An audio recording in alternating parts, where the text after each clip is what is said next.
고린도 후서 4장 오늘 못다한 11절부터 시간이 되는 대로 공부하겠습니다. 고린도 후서 4장 11절부터 공부를 하겠습니다. 4장 11절 살아있는 우리가 항상 예수를 위하여 죽음에 넘겨지는 것은 예수의 생명도 우리의 죽을 육신에 나타나게 하려는 것이라 말씀하고 있습니다. 우리 잘 아는 말씀이죠. 그리스도인들은 항상 자신을 죽음에 넘기는 사람입니다. 그러니까 십자가에 자신을 못 박는, 아니 정확히 말하면 십자가에 못 박혀 있는 사람으로 여기는 사람이죠. 그렇게 여기는 믿음으로 살 때 내 안에 계시는 주님이 사실 수가 있죠. 내가 살아있는 동안 주님은 사실 수가 없죠. 내가 죽어야 한 알의 밀이 땅에 떨어져 죽어야 열매를 맺는 것처럼 열매를 맺게 하시는 분은 우리 하나님이시지 않습니까? 자라게 하시는 분은 우리 하나님이시지 않습니까? 내가 죽지 않으면 열매를 맺지 못하는 것이죠. 자, 그렇게 우리가 십자가에 날마다 나는 죽노라, 날마다 십자가에 매일같이 날마다 자기를 부인하지 않고 자기를 부인하게 만드는 게 십자가잖아요. 완전히 부인하게 만드는 게 십자가잖아요. 십자가에 못 박히면 아무것도 할 수가 없죠. 육신으로 뭘 할 수가 없는 것입니다. 자, 그렇게 여기면서 사는 사람들이 그리스도인, 그리스도의 사람이라는 거죠. 그리스도께 속한 사람들은 자신의 정욕을 욕심과 함께 그 모든 것을 애착과 함께 다 못 박았느니라. 세상에 대해서 그리고 또 못 박힌 자로 그렇게 살아가는 것이죠. 근데 왜 그렇게까지 살아가야 되는 겁니까? 왜 그렇게 세상에 대해서 죽어야 하고 죄에 대해서 육신에 대해서 그렇게 죽어야 하는 것입니까? 성경에 보니까 우리가 항상 예수를 위하여, 주님을 위할 수 있으려면요, 그래야만 한다는 것이죠. 주님을 위하여, 주님이 하시도록, 주님이 사시도록, 주님이 사시기 위하여라는 말이죠. 내가 살아있는 동안 주님이 사시지 못하기 때문에. 그러면은 내가 살아있는 동안 예수님을 위할 수가 없어요. 예수님을 위해서 할 수 있는 게 없어요. 아니, 예수님이 내 안에서 생명으로 살 수가 없어요. 그러면은 그 생명으로 살아야만 나타나는 어떠한 일도 나타나지 않겠죠. 어떤 열매도 맺히지 않겠죠. 예수의 생명도 우리의 죽을 육신에 나타나게 하려 함이라. 예수님의 생명이 나타나야, 그래야 다른 사람들이 그 예수님의 생명을 얻을 수가 있지 않습니까? 근데 육신의 생명이 펄펄 살아있습니다. 내 육신이 그렇게 살아있으면 예수님의 생명을 얻을 수 있는 사람이 없다는 말이죠. 그래서 12절에서 그러므로 우리 죽음은 우리 안에서 역사하나 생명은 너희 안에서 역사하느니라 말했던 것입니다. 그러니까 우리 안에서 죽음이 역사하면, 내가 죽은 자로 여기면 나를 통해서 누군가가 생명을 얻는단 말이죠. 그렇죠? 나를 통해 생명은 너희 안에서 역사. 내가 죽어야 너희 안에 곧 이 고린도 성도들이 또 바울이 만나는 그러한 사람들이 생명을 얻게 된다라는 것입니다. 너희 안에서 역사하느니라 말씀하고 있죠. 자, 그러나 내 육신만 나타나게 되면 아무런 열매가 맺혀지지 않습니다. 나를 통해서 누군가가 생명을 얻는, 주님을 영접하게 되는, 혼들을 주님께 이겨오는 열매가 맺어지질 않는 것이죠. 그러면 내가 이제 주님을 만나게 될 때, 주님께서 이리 올라오라 하실 때 내가 데려갈 수 있는 사람이 없는 거죠. 그렇죠? 나를 통해서 주님이 하시고자 하시는 일은, 주님께서 내 안에 사셔서 주님의 생명이 나타나고, 그래서 누군가가 구원을 받고 우리가 들림 받았을 때 주님 앞에 내가 데려간 사람들을 주님 앞에 자랑하는, 그래서 그 사람들에게 주어지는 자랑의 면류관을 우리가 주시기를 원하시는데 자랑할 게 없어요. 근데 육신만 자랑했기 때문에 주님 앞에서 자랑할 게 없겠단 말이죠. 그러나 내가 죽은 자로 여기면 주님 앞에서 자랑할 게 있게 되는 것이죠. 그래서 14절의 말씀을 보시면 주 예수를 살리신 그분께서 예수를 통하여 우리도 살리시며 또 우리를 너희와 함께 나타내시리라는 것을 아노니라고 말씀하고 있습니다. 우리를 너희와 함께 나타내시리라는 것이죠. 우리가 이 땅에 사는 동안 정말 이유 중에서 하나 중요한 것은, 저 사람들을 주님께 이겨와서 주님께 갔을 때 주님 앞에서 함께 나타나는, 그러니까 주님 앞에 세우는 그것을 위해서 있다라는 거죠. 롯이 아무도 데려가지 못해, 자기 두 딸만 데려왔지만 아무런 간증도 없는, 데리고 나오라, 너에게 속한 사람을 데리고 나오라 이거죠. 나를 통해서 내가 누군가를 기쁜 소식을 전해서 데리고 온, 그래서 너희와 함께 나타내시리라는 것이라. 주 예수를 살리신 그분께서 예수를 통하여 우리도 살리시고, 주님께서 살아나셨습니까? 우리도 살아나게 될 것이죠. 주님께서 부활하셨다는 것은 우리도 부활하게 될 것을 확증하는 것입니다. 부활은 우리 신앙의 핵심이잖아요. 죽음이 끝이 아니에요.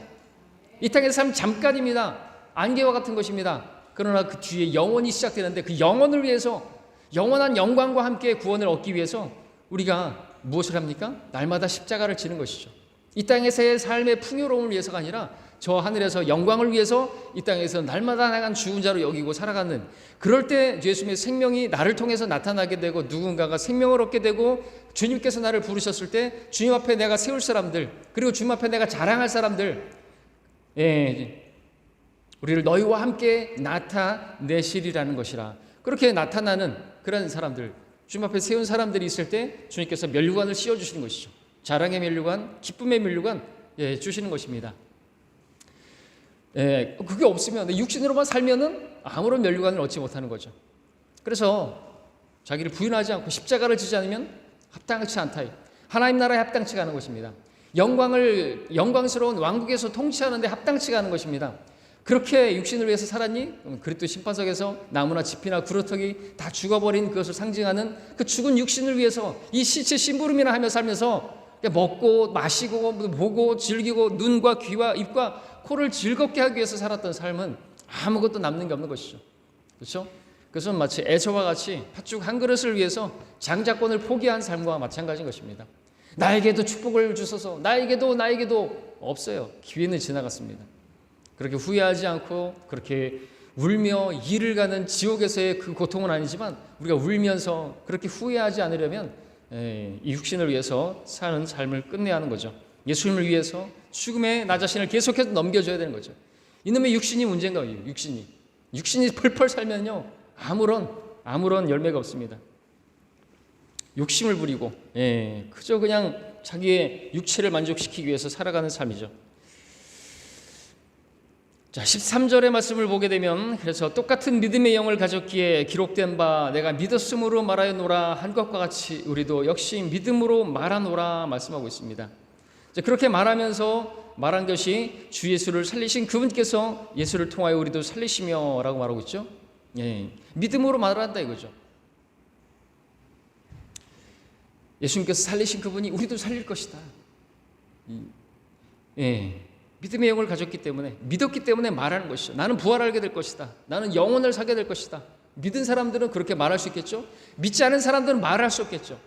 복음을 들은 사람들도 마찬가지예요. 어떻게 보면은 우리가 영접 기도를 꼭 해야 되냐라고 이제 묻는 것이 있어요. 그죠? 물론 영접 기도 하지 않아도 구원받을 수 있어요. 마음에 믿으면 구원을 받으리라. 사람이 마음에 믿어 의에 이르고 입으로 고백하여 구원에 이르기 때문이라. 그래서 입으로 고백하여 구원에 이른다고 했지만, 그 전에 10장 9절에서는 마음에 믿으면 구원을 받으리라. 입으로 고백할 수 없는 사람들 있잖아요. 산수 마스크를 쓰고 이제 죽어가는 사람이 예수님을 영접할 수 없잖아요. 기도할 수 없잖아요. 말로서 할 수 없잖아요. 그럼에도 어떻게 해요? 믿었으면 말한다 이거죠. 꼭 입으로 말을 해서 소리가 나지 않는다 할지라도 속으로 말할 수 있겠죠. 중요한 건 마음이고, 믿었으면 말을 할 것이고, 그렇게 말하는 그 고백, 예수님을 영접하는 영접 기도를 보면서 우리는 이 사람이 구원을 받았다고 확신할 수가 있는 거예요. 왜? 믿었으면 말을 하니까. 사랑하는데 사랑한다고 말하지 않습니까? 사랑한다고 말을 해야죠. 그렇죠?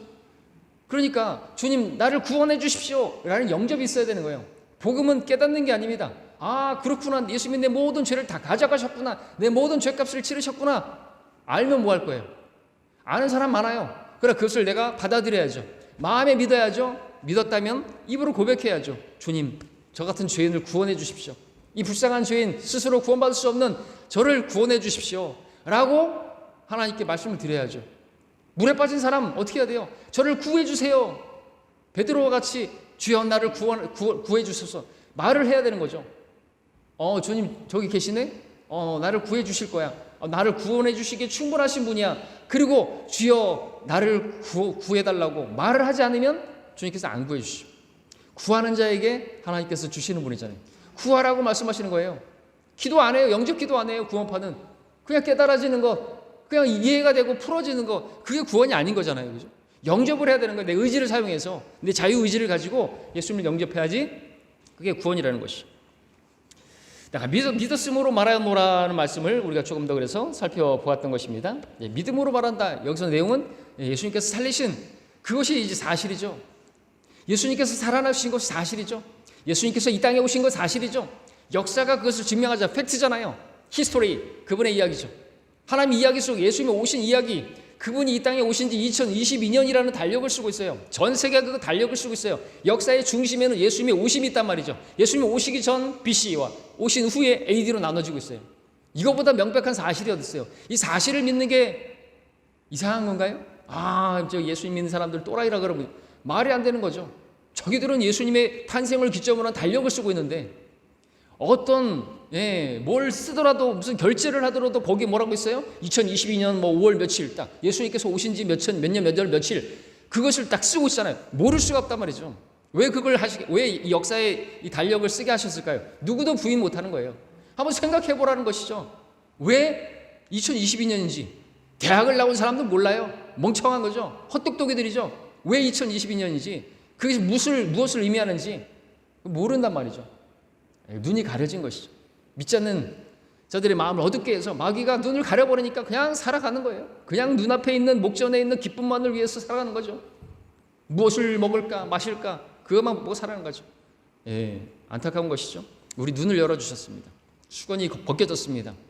우리가 주님을 이제 볼 수 있게 된 것이죠. 믿음으로 바라볼 수 있게 된 것이죠. 우리 감사를 드려야 하는 것입니다. 15절에 보십시오. 모든 것이 너희를 위함은 많은 사람의 감사를 통해 풍성한 은혜가 하나님의 영광에 넘치게 하려는 것이라. 그러니까 바울이 행한 모든 것은요 너희를 위하여라 그랬어요. 너희를 위하여. 그러니까 그리스도인들은 자신을 위해 사는 것이 아니라 나를 위해서 자신을 주신 그분을 위해서 사는 것이고 그분을 위해서 사는 것은 곧 너희를 위함이다. 너희를 위함은 성도들을 위함이다 이거죠. 그러니까 여러분들 주님을 섬기는 사람들이라면 여러분들 주님을 섬기는 사람들이라면 성도들을 섬겨야 된다는 거죠. 성도들을 위하여야 된다는 거죠. 그렇죠? 성도들을 위해서 연약한 성도들을 위해서 그들을 섬기는 삶. 이렇게 교회 예배당을 위해서 여러분들이 청소를 한다든지 성도들을 위해서 음식을 준비하다든지 찬양을 하더라 할지라도 그것은 주님을 위해서 그 성도들에게 은혜를 끼친다면 저 성도는 저렇게 주님을 사랑하는구나. 정말 진실로 믿음으로 저렇게 찬양을 부르는구나. 정말 그 찬양이 간증이구나. 그것을 볼 때 우리가 은혜가 받았잖아요. 근데 막 목소리만 좋고 무슨 세상의 가수들을 불러다 놓고 찬양하면은 저는 전혀 은혜가 안 되더라고요. 그렇죠? 유명한 어떤 가수가 찬양을 부른다고 했을 때 저는 전혀 은혜가 안 돼요. 왜요? 그 사람은 믿음의 간증이 아니거든요. 목소리는 좋을지 몰라요. 실력은 좋을지 몰라요. 그러나 울리는 꽹과리에 사랑이 없으면 주님을 사랑 없이 하는 것은요 아무 유익도 아무것도 세워주는 것이 없게 되는 것이죠. 그렇죠? 우리 그리스도인들은 절대로 간증도 마찬가지고 특성도 마찬가지고 그 모든 것들이 자기를 드러내려고 했을 때 우리는 불쾌하죠. 기도하게 되겠죠. 주님 성숙하게 해주십시오. 그를 부인하게 해주십시오. 그렇게 하는 것입니다. 자, 너희를 위함은 많은 사람의 감사를 통해서 하나님께 감사드리겠죠. 내가 이제 은혜를 깨달았어. 내가 하나님의 은혜로 구원받았어. 저 사람을 통해서 내가 이제 예수님을 알게 됐어요. 감사하게 되죠. 그 많은 감사로 인해서 이제 하나님께 영광이 되는 것이고 우리는 그 하나님의 영광을 위해서 많은 사람들을 주님께 이겨와야 되고 그 사람들을 이겨오기 위해선 내가 부인이 돼야 되는 거죠. 내 육신을 죽은 것으로 죽음에 넘겨져야 하는 것이죠. 내가 살아있으면 나를 드러내기를 원하고 그러면은 하나님께서 영광을 받지 않는 거죠. 자기 영광을 구하는 거 아닙니까? 자신의 영광을 구하면 하나님의 영광은 절대 넘칠 수가 없겠죠.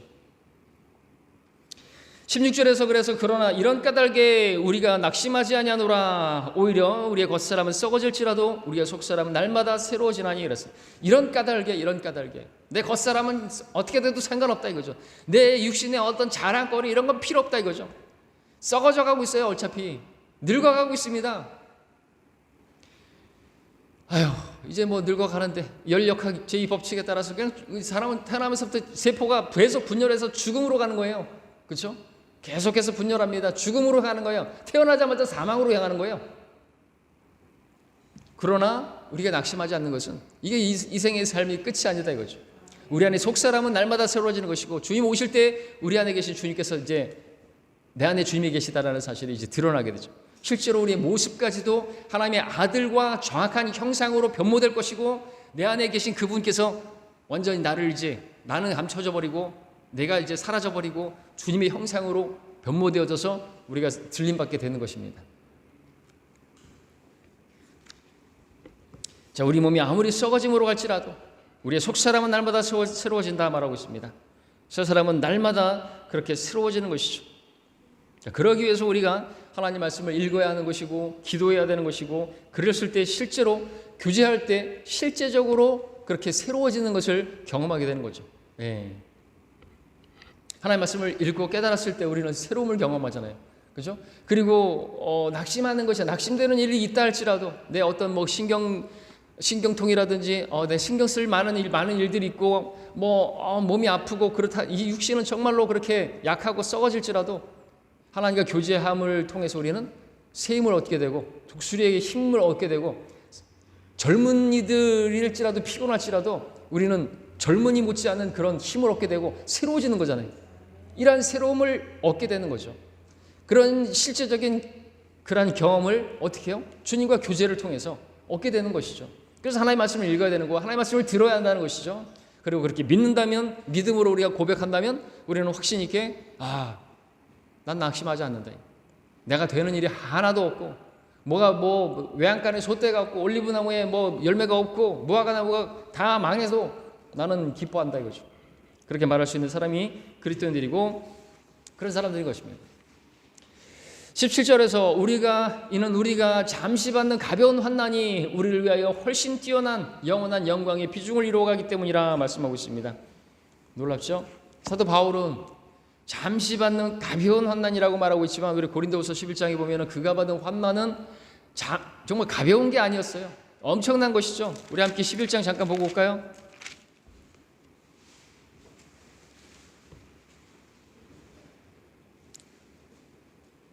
(23절부터) 11장 23절 보면은 그들이 그리스도의 종이냐, 내가 어리석은 자같이 말하지만 나는 더욱 그러하도다. 내가 더 많이 수고하였고 매도 헤아릴 수 없이 맞았고 더 빈번이고 감옥에 갇혔고 죽을 고비를 여러 번 당하였으니, 유대인들로부터 40에 하나 뺀 매를 5번이나 맞았고 3번 몽둥이로 맞았으며 1번은 돌로 맞았고 3번 파선을 당하였고 하루 밤과 낮을 깊은 바다에서 보냈고, 여러 번 여행하는 중에 강류의 위험과 강도의 위험과 동족으로부터 위험과 이방인들로부터 위험과 성읍에서 위험과 광야에서 위험과 바다에서 위험과 거짓 형제들 위험, 수고하고 애쓰고 자주 금식하고 배고프고 목마르고 자주 금식하고.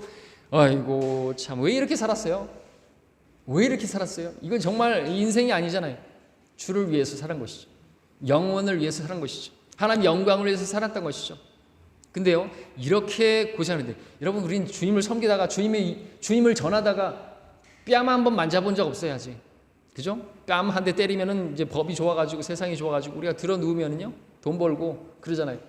예, 민권, 라우디키아, 아주 그냥 어떻게 할 수가 없어요. 박해를 받을 수가 없어요. 박해를 받을 수도 있지만, 믿지 않는 남편이나 그러한 사람들에 의해서. 그러나 우리가 그렇지 않다. 얼마나 편합니까? 낙심할 게 뭐가 있어요? 낙심해요? 왜 낙심해요? 낙심할 것 같으면은 한번 사도 바울의 삶을 한번 보라 이거죠.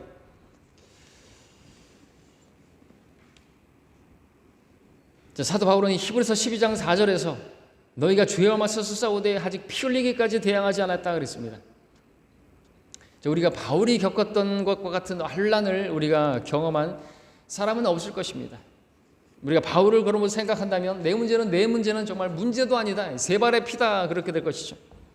내 인생의 시련이 왜 이렇게 많은 것이, 내 인생에 왜 이렇게 고난이 많은 것인가. 낙심되고 고통스러울 때 뇌성마비 병동에 가보고 정신과 병동에 가보고 화상을 입어서 죽어가는 사람들의 진료소에 가보라. 지금 내 문제는 아무것도 아니라는 것을, 별것 아니라는 것을 알게 되고, 그들에 비하면 나의 고통은 고통도 아니라는 걸 깨닫고 자신에게 닥친 그 가벼운 환난에 대해서 하나님께 감사를 드릴 것이다. 우리 주석서에 럭커 목사님 쓰고 계시죠. 아무것도, 병원에 한번 가보세요. 막 신음하고 고통하는 사람들 보십시오. 다 욕심 부질없는 거죠. 가끔씩 한번 가보세요. 병원에 안 가보면 병원에 가게도 만드실 수 있잖아요. 진짜 겸손해지고 욕심 내려놓게 되겠죠. 건강이 제일이구나 하는 걸 알게 되고. 내가 가지지 못한 것 때문에 막 애달아하고 그럴 것도 없죠.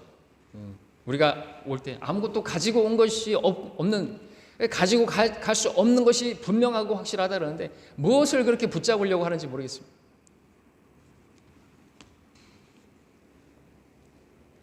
잠시 받는 가벼운 환난, 그것은 영혼의 관점에서 본다면 금방 지나갈 것입니다.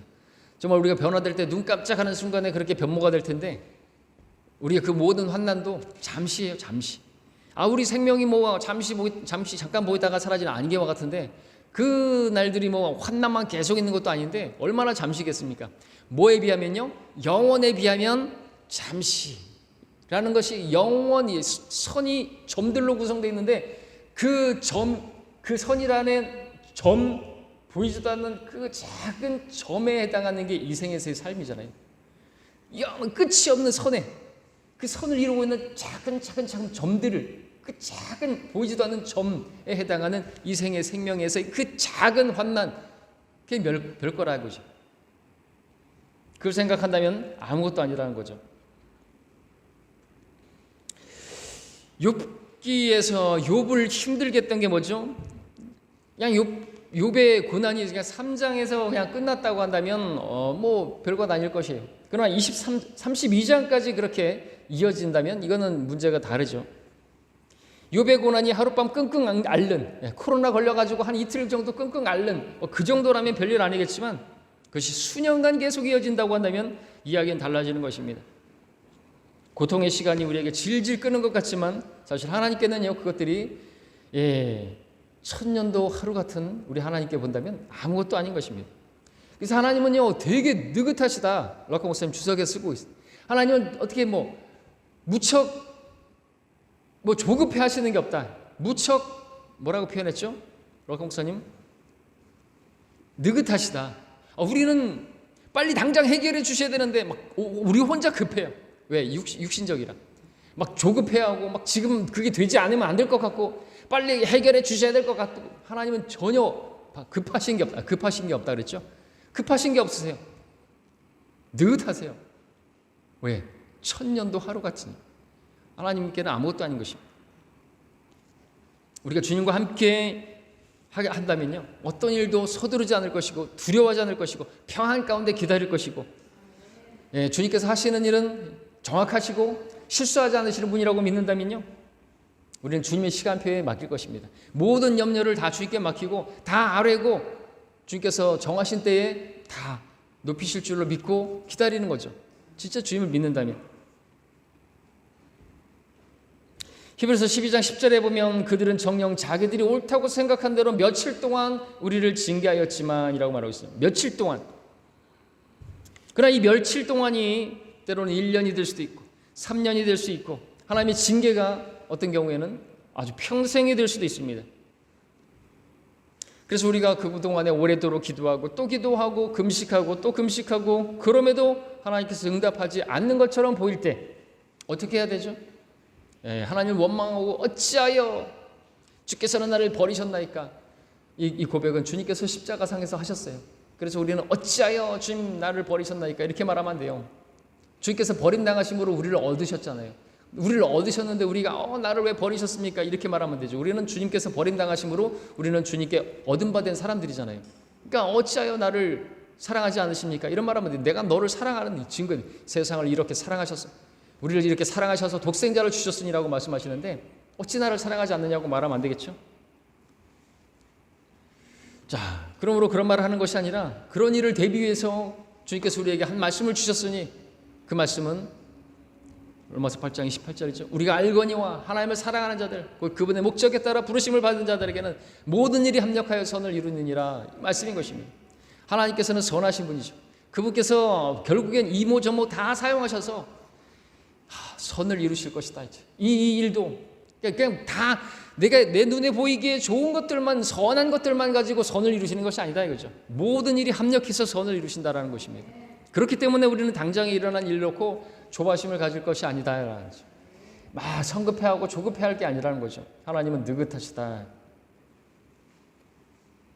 자, 그렇다면 잠시 받는 가벼운 환난의 목적이 무엇입니까? 그것은 17절에서 이는 우리가 잠시 받는 가벼운 그 환난이 우리를 위하여 훨씬 뛰어난 영원한 영광의 비중을 이루어가기 때문이라 말하고 있습니다. 영원한 영광의 비중을 이룬다고 이것을 바라본다. 우리가 받는 고난은 장차 받게 될 영광에 비교되지 않는다고 로마서에서도 말씀하고 있잖아요. 그것을 바라보는, 믿음으로 바라보는 사람들은 고난받는 것을 그래서 두려워하지 않고요, 오히려 고난받기를 자처하죠. 자원해서 그 고난에 동참하죠. 왜 복음을 전합니까? 미쳤다 소리 듣고 좋은 소리 못 듣는데 왜 복음 전하는 것이에요? 왜 그렇게 멀리서까지 와가지고 복음 전하느라고 그렇게 오시는 거예요? 예? 왜 멀리서까지 그렇게 와오셔서 복음 전하시는 겁니까? 우리 성도님들 왜 그렇게 하는 것이죠? 그런 것들이 영원한 영광의 비중을 이뤄간다고 믿으니까 하는 거잖아요. 안 믿으면 안 하는 것이죠. 말로는 믿는다고 하지만 안 믿는 거예요. 내가 왜 고난을 받아? 미쳤어? 아유, 육신이 살아있으니까 그렇죠. 내가 얼마나 대단한 사람인데, 내가 존중받아야 될 사람인데, 내가 인정받아야 될 사람인데 어떻게 그렇게 조롱당하고 미움하게 사람들에게 굴경거리가 되고 그렇게 멸시를 당하고, 왜 그래? 내가 주님께 나를 위해서 그렇게 멸시당하고 고난당하시, 수치를 당하셨다는데도 깨달아야죠. 내가 뭔데요? 대단한 거 아니에요. 예. 멋지게 옷을 차려입고 양복을 입고 뭐 넥타이를 하면은 뭐 그리고 양장을 입고 그러면은 뭐 대단한가요? 사람이 대단한, 하나도 아무것도 아니에요. 그죠? 벌레라고 말했어요. 벌레. 나는 벌레라. 야곱의 아들, 너 야곱아, 너 벌레야. 예수 믿지 않는 사람들 어떻게 되죠? 지옥에서 벌레같이 되는 거예요. 남자에서 나는 정자 씨가 어떻게 생겼죠? 올챙이가 생겼죠? 벌레죠. 지옥에 가면 벌레같이 되죠. 그 아비의 형상을 따라서 뱀처럼 되는 거죠. 형상을 따라서 벌레. 그곳에는 그들의 벌레도 죽지 않고 불도 꺼지지 않는 것입니다. 하나님 보실 때 그런 존재들이 우리예요. 근데 우리를 그렇게 사랑하셔서 이렇게 하셨는데, 십자가를 주셨는데 나는 십자가를 안 지겠다. 이 땅에서도 나는 예수 믿고 잘 먹고 잘 살겠다. 범사가 잘 되고 강건하게 되고 싶다. 그것은 가짜복음이에요. 가짜복음. 십자가가 없는 그리스도는 저그리스도라고 그랬죠. 번영신학, 해방신학, 이런 것들. 지옥을 이야기하지 않는 전도지, 사형리 전도지. 예수님을 삶에 모시십시오. 그러면 하는 일이 다 질서가 있게 돌아갈 겁니다. 가짜복음이에요. 가짜복음. 거짓복음이죠. 다른 복음이죠. 다른 예수죠. 다른 영을 전하죠. 근데 그런 것들은 잘도 받아들인다고 갈라디아서에서 말하고 있어요. 다른 예수를 전하는 거예요. 순복음은 복음이 아니에요. 오중복음, 삼중축복 이런 거는 마귀복음이에요. 그걸 분별할 수 있어야죠. 거기는 지옥이 안 나오죠. 죄에 대해서도 막 숨기려고 하죠. 하는 일이 잘 될 겁니다. 예수님 마음 영접하십시오. 사탕발림의 그럴듯한 아주 가려운 길을 즐겁게 하는 그런 얘기죠.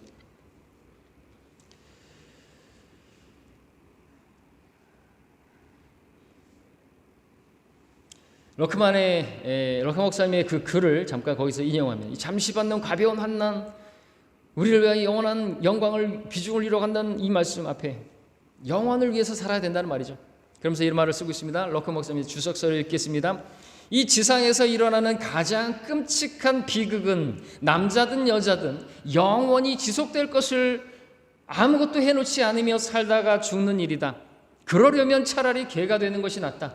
당신이 하는 일이 고작 세상에서 태어나 자라고 수천 마리의 닭과 돼지와 소를 먹고 가족을 부양하고 세금을 내고 죽는 것이라면, 당신이 한 일이 개나 고양이나 슬컹큰가 하는 일보다 더 나은 것이 무엇인가?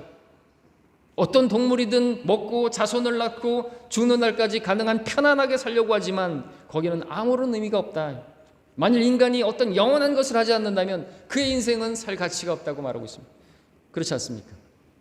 그의 삶이 영원한 생명을 얻지 못한 채 산다면 영원히 불타는 곳에 던져지게 될 텐데, 그렇다면 차라리 태어나지 않았을 것이 그에게 더 나았을 것일 것이고, 그러니까 영혼을 위해서, 또 영원한 생명을 얻은 사람들이 영혼을 위해서 살지 않는다면 영혼을 후회하며 살 것인데 그 가치가 있겠습니까? 육신으로 사는 삶은 육은 전혀 무익하다고 말하고 있습니다. 왜냐하면 그 영혼이라는 시간 때문에 그렇죠. 영혼이 없다면 이 땅에서 살면 육신을 위해 살아야죠. 이 땅에서 이생이 전부라면, 개똥밭에 굴러도 이승이 났다고 한다면 그렇게 살아야죠. 개똥에 토해낸 곳에 다시 돌아가고 씻고 나서 뒷장 속에 다시 돌아가고 그렇게 살아야 되겠죠. 근데 구원이 다가 아니란 말이죠. 구원파는 구원이 다인 것처럼, 주제가 구원인 것처럼 우리가 내가 구원받게 되었으니까 이제는 내가 마음대로 죄져도 된다는 말이냐, 이런 이상한 생각을 하지만 구원이 다가 아닙니다. 구원을 영원한 영광과 함께 받게 하려 합니다. 하나님 뜻이죠. 왜? 영원이 있다니까요. 영원. 그러니까 고난을 받을 때 그냥 그 고난만 생각할 게 아니라 하늘에 쌓일 상을 바라보고 영원에서의 영광을 바라본다면 낙심할 게 아니라는 거죠. 일어나야죠. 히브리서 12장에서는 우리가 낙심치 않기 위하여 죄인들의 것 같은 모순된 행동들을 견뎌내신 그를 깊이 생각하라 그랬죠. 십자가에 얼마나 많은 고초를 당하시고 그렇게 고난을 당하셨습니까? 그분을 생각한다면 내가 당하는 그 고난이라는 게 진짜 명함도 못 내밀지 않습니까? 아무것도 아니잖아요. 아무것도. 18절에 보겠습니다. 우리가 바라보는 것은 보이는 것들이 아니요 보이지 않는 것들이라. 이는 보이는 것들은 잠깐뿐이지만 보이지 않는 것들은 영원하기 때문이라. 영원을 계속해서 이야기합니다. 보이는 것, 그 모든 것들은, 지금 보이는 것들은 다 소멸될 것이고 영원하지 않은 것들이에요. 여러분이 제 모습을 보고 있지만 이 모습도 영원할 게 아닌 것이죠. 주님의 아들의 형상에 변화된 그 모습이 제 진짜 모습이고 영원에서의 모습인 겁니다. 여러분의 지금 모습도 마찬가지죠. 여러분 모습 그대로 영혼을 산다고 한다면 그것은 어떻게 보면 어떤 사람에게는 저주가 될 수 있어요. 그렇잖아요. 어떤 사람 팔이 없는 사람이 있어요. 어떤 사람 눈이 하나 없는 사람이 있어요. 어떤 사람은 다리가 없는 사람이 있어요. 근데 예수 믿고 나가지고 그 몸 그대로 영혼을 산다고 생각해 보십시오. 그건 저주죠. 어떻게 보면. 그래도 뭐 영혼이 그렇게 이렇게 팔이 없고 다리 없고 그러고 살아도 감사합니다. 그럴 수는 있을지 몰라도 그런 몸으로 사는 게 아니에요. 그렇죠? 이 몸 그대로가 아닙니다. 완전히 영광스러운 주님과 같은 모습으로 변모되어 가지고 살아가는 것이죠. 자매님들도 마찬가지죠. 주님과 같은 아들의 형상 그대로, 그분 그대로 그분을 보게 될 것이고 그분을 만나게 될 것이다 말씀하고 있는 것입니다. 보이는 것들은 다 소멸될 것이, 우리가 바라보는 것들은 지금 보이는 것들이 아닌 것입니다. 그들은 다 베드로서 3장 10절에 따르면 다 불타 없어져 버릴 거라고 말하고 있습니다. 유일하게 영원한 것들은 분명하게 지금 보이지 않는 것들이라고 말하고 있습니다. 보이지 않는 지금 우리 눈에 볼 수 없는 것들은 영원한 것입니다. 눈으로 본 적도 없고 귀로 들어본 적도 없고 우리 마음에 들어본 적도 없는 것들은 하나님께서 예비하신 것들은 영원한 것들이죠. 그 영원한 것을 위해서 살아가야 되는 거죠. 우리가 아무리 산과 들을 보고 아름다워도 그건요 풀의 꽃과 같은 것이 다 시들어버리는 것이고 썩어져 버리는 것입니다. 자, 그럼에도 오늘날 많은 그리스도인들이 마치 롯처럼 잘못된 방향으로, 그것도 너무나 오래도록 그것을 향해서 창문을 열어놓고 윈도우를 열어놓고 그것을 바라보며 살아가고 있다는 것이죠. 아무것도 아닌 것을 위해서 창을 바라보고 예루살렘, 새 예루살렘을 향해서 눈을 열어대는 골로새 3장 2절에서 그리스도인들의 그 창문이 소돔과 고모라를 향해 있는 것, 바빌론을 향해 있는 것이 문제이다. 그래서 새 예루살렘은 전혀 생소해서 남의 집 같고 소돔과 고모라는 마치 자기 집처럼 그렇게 생각한다. 그리스도인들은 먼 곳을 내다볼 수 있어야죠. 그리스도인들은 그리스도의 심판석에 비추어서 인생을 살아야 한다. 그리스도의 심판석의 설날을 대비하여 오늘 이 땅에서의 삶을 살아야 한다. 럭커먼 목사님 쓰고 있습니다. 왜냐하면 그래서 본문 18절에서 보이지 않는 것들은 영원하기 때문이라 말씀하자마자 이제 이어지는 문맥 19절 안에서 그리스도의 심판석이 나오니 고린도후서 5장 10절에서 말씀하고 있지 않습니까? 이는 우리 모두가 그리스도의 심판석에 앞에 나아가서 선이든지 악이든지 각자가 자기가 행한 것에 따라 자기 몸으로 행한 것들을 받을 것이기 때문이라. 그러므로 우리가 주의 두려우심을 알기 때문에 내가 어떻게 살았는가 주님 앞에서 내가 이제 판단받는 거예요. 두려운 것이죠. 나를 구원하신 주님 앞에서 내가 행한 그 행실이 하나님이 큰 은혜를 받고 뭐 하면서 살았는지 영어로 테러입니다. 주의 두려우심, 테러, 공포 그 자체가 될 것이에요. 주님 앞에 서는 자체가, 그죠? 계시록에 나오는 불꽃 같은 눈을 가지시고 많은 물소리와 같은 목소리 가지시고 네가 한 일이 무엇이냐, 목욕탕 목소리 정도가 아닙니다. 엄청난 우레와 같은 목소리로 물어보시겠죠. 나를 위해서 한 것이, 내 너를 위하여 몸 버려 피 흘려 주었건만 넌 나를 위해서 무엇을 하였느냐. 우리는 그날을 생각해야 되는 거죠. 주님을 만날 나를 기다려야 하는 것입니다.